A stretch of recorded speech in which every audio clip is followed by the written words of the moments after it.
Bismillahirrahmanirrahim. Alhamdulillahirabbil alamin. Allahumma shalli ala sayidina Muhammadin salatan taftahu biha lana futuhal arifin wa tufaqihuna biha fid din wa ala alihi wa sahbihi. Assalamualaikum warahmatullahi wabarakatuh. Saudaraku yang dimuliakan Allah Ta'ala, alhamdulillah mulai hari ini kita akan buat kajian baru tentang petuah-petuah hikmah dari para ulama. Saya kasih nama Orang Bijak Berkata. Ya, Orang Bijak Berkata. Ini dari buku saya yang lama. Salah satu buku saya berjudul Orang Bijak Berkata. Isinya adalah kumpulan ucapan-ucapan hikmah dari para ulama-ulama terdahulu yang insya Allah penuh dengan barokah dan manfaat. Saya tidak akan bacanya urut, tapi saya akan mengambilnya acak. Insya Allah apa yang ada dalam buku tersebut bisa menjadi nasihat buat diri kita, sehingga dalam kehidupan dunia ini kita semakin baik, semakin manfaat, akhirnya pun ujungnya sukses di akhirat, dan kita selamat dan bahagia di dunia. Amin Allahumma amin. Pada episode kali ini kita akan belajar tentang permisalan mukmin di dunia. Permisalan mukmin di dunia. Ini merupakan nasihat Sayyidina Salman Al-Farisi radhiyallahu anhu. Beliau berkata, sebagaimana disebutkan oleh Abu Ya Said Muhammad bin Abdul Maliki dalam kitabnya Al-Mukhtar min Kalamil Akhyar, halaman 55. Beliau berkata, Salman Al-Farisi radhiyallahu anhu, ilmu itu luas. Ilmu itu luas, sedangkan umur kita pendek. Ya, ilmu luas, ilmu itu unlimited, sementara umur kita pendek. Oleh karena itu, pilihlah ilmu yang sangat kamu butuhkan bagi agamamu dan tinggalkan yang lain.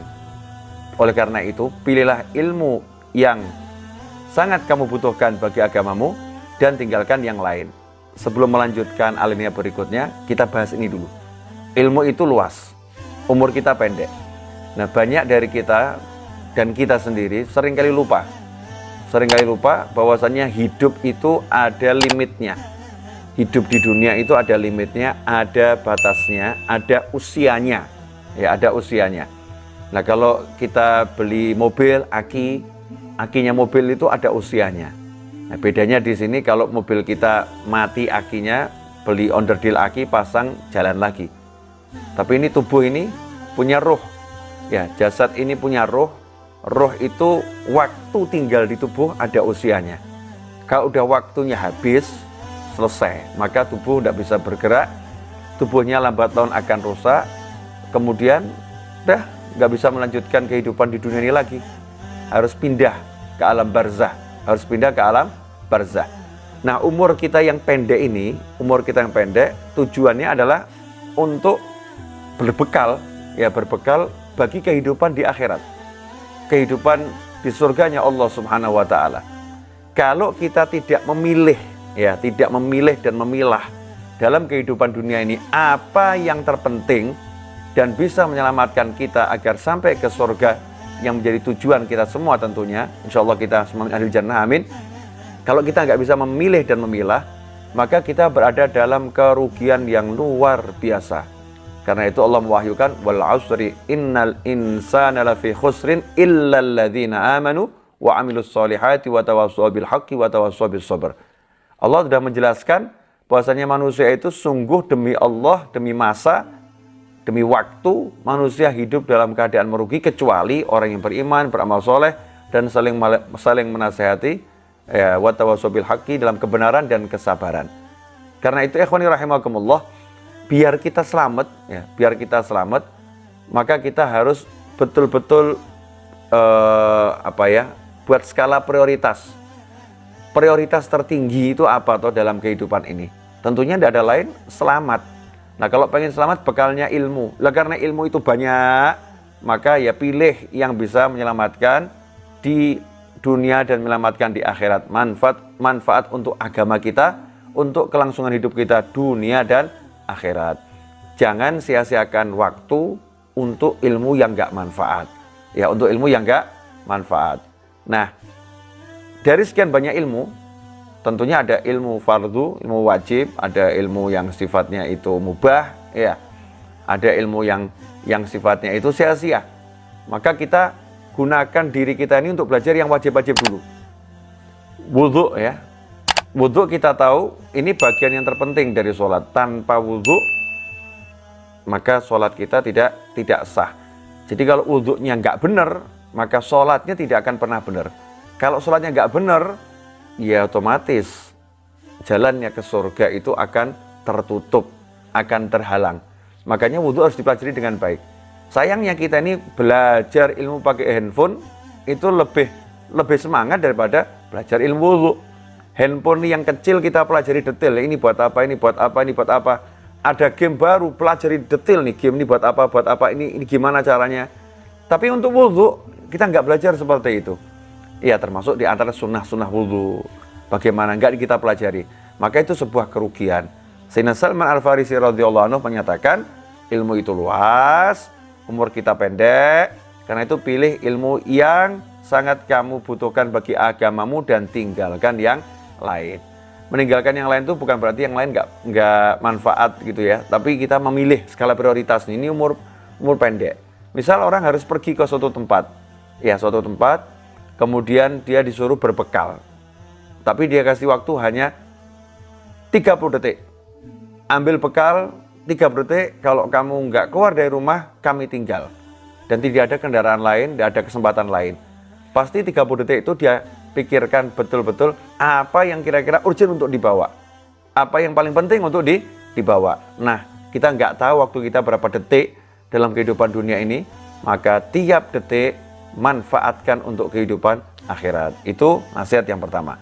Kemudian yang kedua, perumpamaan seorang mukmin di dunia ini adalah seperti seorang pasien di tangan perawatan dokternya. Perumpamaan seorang mukmin di dunia ini adalah seperti seorang pasien di tangan perawatan dokternya. Ketika si pasien menginginkan sesuatu, sang dokter melarangnya. Setelah dia sembuh, barulah sang dokter mengizinkannya. Begitu pula seorang mukmin, terkadang ia menginginkan sesuatu yang dimiliki orang lain, tetapi Allah tidak mewujudkan keinginannya tersebut hingga dia meninggal dunia dan masuk surga. Sebab kalau diberikan di dunia akan membuat dia tersesat. Nah, ini banyak mungkin ada orang yang bertanya-tanya, kenapa sampai sekarang hajat saya belum terpenuhi, belum terkabulkan, keinginan saya kok belum saya dapatkan, ya. Nah, itu karena Allah sayang. Ya, karena Allah sayang. Dokter yang sayang sama pasiennya, maka dokter tadi kalau tahu pasiennya penyakitnya A, dia pengen buah A atau dia pengen makanan A, ya. Kalau dikasih tambah sakit, maka walaupun pasiennya minta, dokternya melarang, ya. Dan tidak dikasih sama dokternya. Biar apa? Biar pasiennya sembuh dan tidak sakit. Begitu pula kita. Dalam kehidupan dunia ini mungkin kita banyak keinginan yang sebagian diwujudkan oleh Allah Ta'ala. Mungkin ada keinginan-keinginan kita yang sampai saat ini belum terwujud. Karena itu kalau ada seperti itu jangan keluh kesah. Prasangka baik. Oh, mungkin ini termasuk keinginan yang kalau diberikan di dunia justru bawa ke neraka. Membuat kita menjadi hidupnya nggak benar di dunia dan nggak benar di akhirat.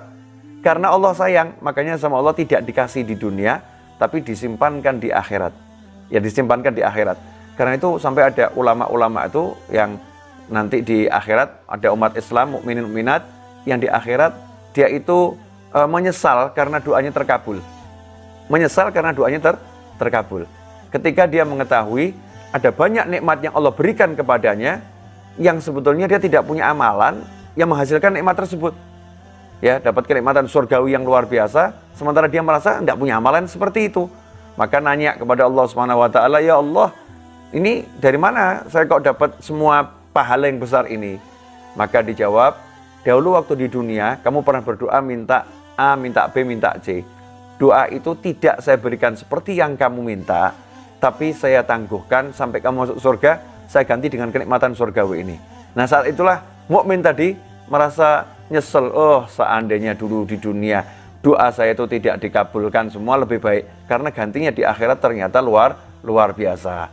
Makanya kalau ada doa-doa yang belum terkabul, prasangka baik. Prasangka baiknya begini, oh doa saya pasti terkabul, mungkin belum diwujudkan. Oh doa saya terkabul, mungkin tidak diwujudkan di dunia, tapi diganti yang besar oleh Allah Ta'ala di akhirat sana. Karena itu jangan pernah berpikiran yang negatif, berpikiran buruk tentang Allah Subhanahu wa Ta'ala. Lanjutkan ibadah, lanjutkan taat,